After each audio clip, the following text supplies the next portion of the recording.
Good morning, students. Our subject name is Basics of Management, that is BOM, Unit number 1, Principle of Management, and in it we will study today structure of an organization. Right? So what is structure of an organization? Structure of an organization is the systematic arrangement of people who are working together in an organization to achieve the goals, to achieve the desired objectives, right? So there are four kinds of structure of an organization. The first one is line organization, the second one is staff organization, third one is functional organization, and the last one is line and staff organization. So we will study line organization first. Now our first one is line organization. Line organization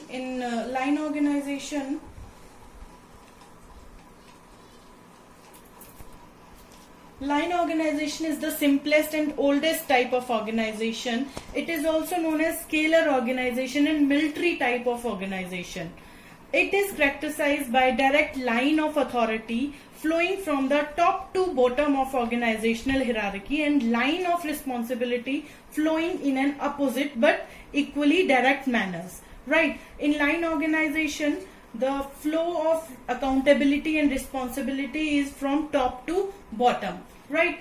Then what is advantages and disadvantages of line organization? So these are the advantages of line organization. First one is simplicity, second one is fixed responsibility, then discipline, then flexibility, coordination, then direct communication, then unity of command, then economical, and last one is quick decision. So first one is simplicity.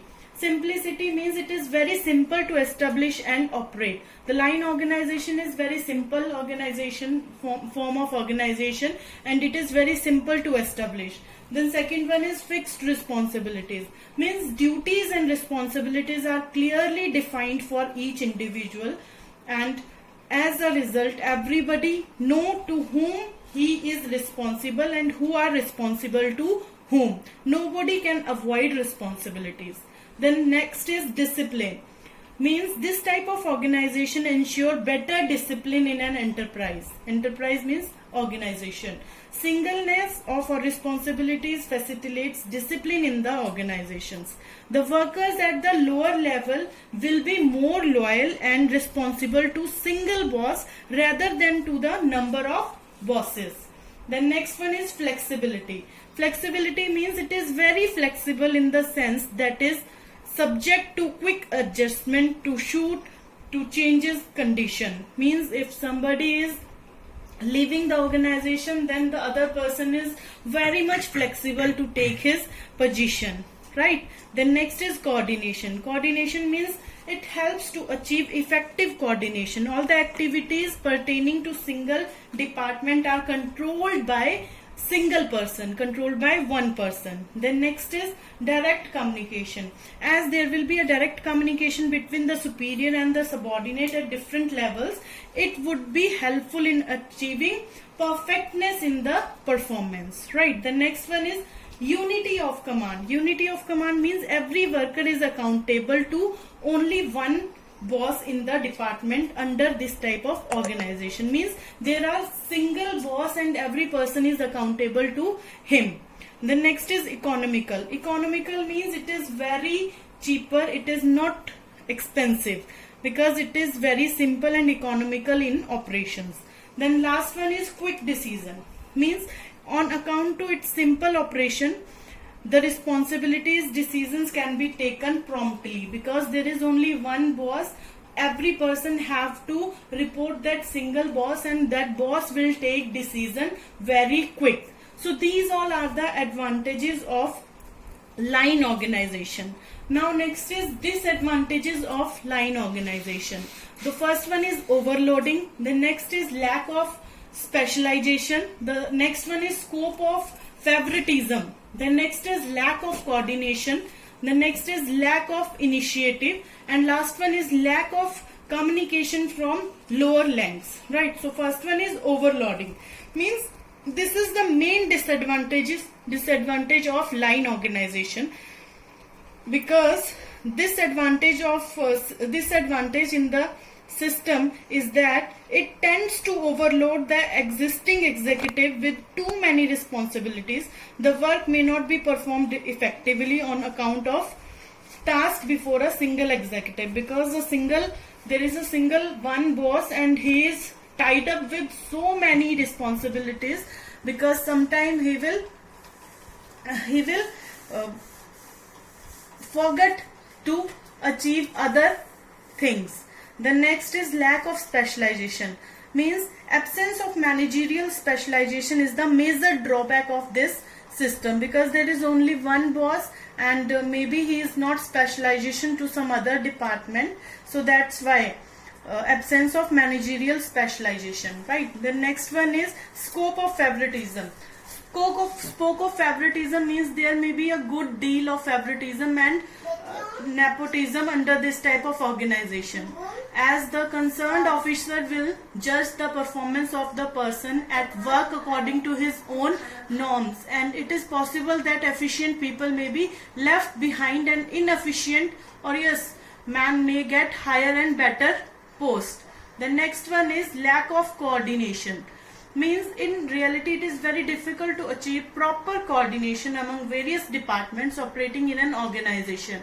This is because each departmental manager or head carries the function of his department in accordance with the way and means suitable to him.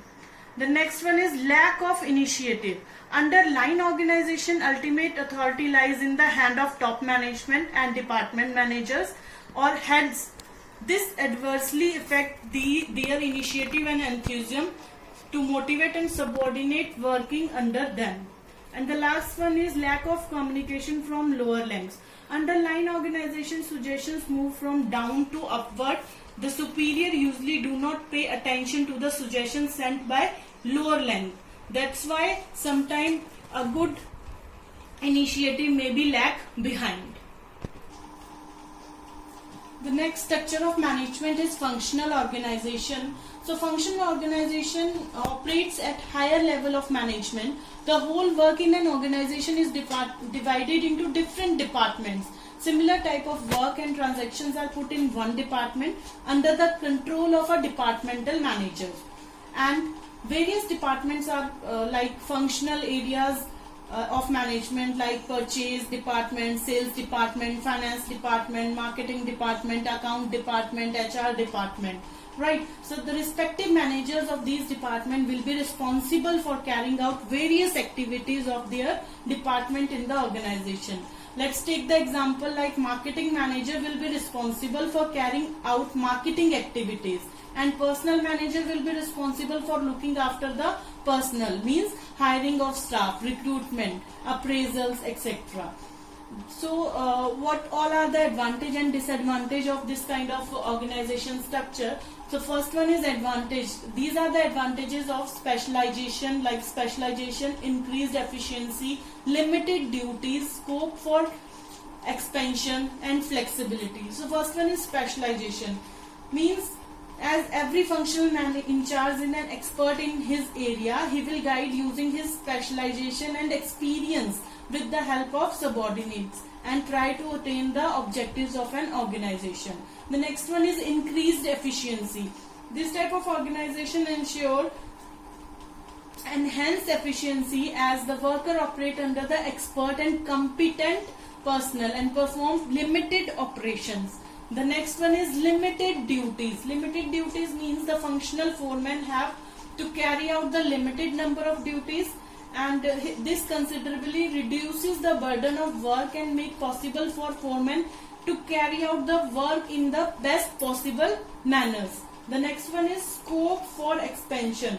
Functional organization offer a great scope for expansion of business enterprises without any loss of efficiency, right? The last advantage of the functional organization is flexibility, means a change in an organization can be made without disturbing the whole organization, right? Function as a whole cut by eliminated positions at the lower level without seriously affecting its total performance. So these 5 are the advantages of functional organization. Now what all are the disadvantages of functional organization? Now the next one is disadvantage of structure of organization, that is functional organization. The first disadvantage is conflict in authority. Second is difficulty in pinpointing responsibilities. The next is it is very expensive, and last one is lack of coordination. Right? So conflict in authority means authority relationship violates the principle of unity of command, right? Like it creates several bosses instead of one line authority. So it makes a situation of conflict between different types of bosses. The next one is difficulty in pinpointing authorities and responsibilities. Means on account of the non-application of principle of unity of control, it is very difficult for the top management to fix the responsibility of a particular manager. Right. Next one is it is very expensive. Likewise, organizational pattern. They have several departments and several departments have so many people. So it is very expensive in nature. Then last one is lack of coordination. Appointing of several experts in organization creates a problem of coordination and delay in decision